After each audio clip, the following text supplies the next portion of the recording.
கையிலே ஒரு பதாகையை பிடித்து கொண்டு வந்து அதில் வாசகம் என்ன எழுதப்பட்டிருக்குன்னு சொன்னால், தியாகி யார், அந்த தியாகி யார், அந்த தியாகி யார் என்று எழுதப்பட்டிருக்கிறது. பேட்ஜும் போட்டிருக்கிறார்கள். மறைந்த எம்ஜிஆர் அவர்களால் உருவாக்கப்பட்டு மறைந்த அம்மையார் ஜெயலலிதா அவர்களால் வளர்த்தெடுக்கப்பட்ட அதிமுகவை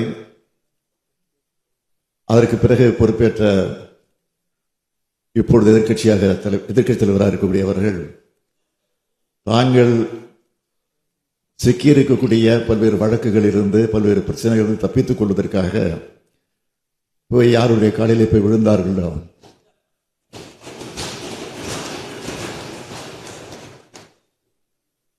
ஆக இன்றைக்கு அப்படி விழுந்த நேரத்தில்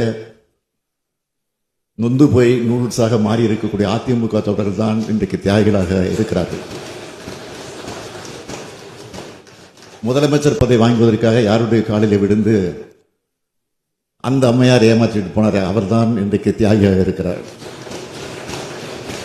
ஆக தியாகிகள் என்று எழுதி வந்ததற்காக இந்த விளக்கத்தை நான் தந்திருக்கிறேன் தவிர வேற அல்ல என்பதையும் அவைக்கு தெரிவித்துக் கொள்கிறேன்.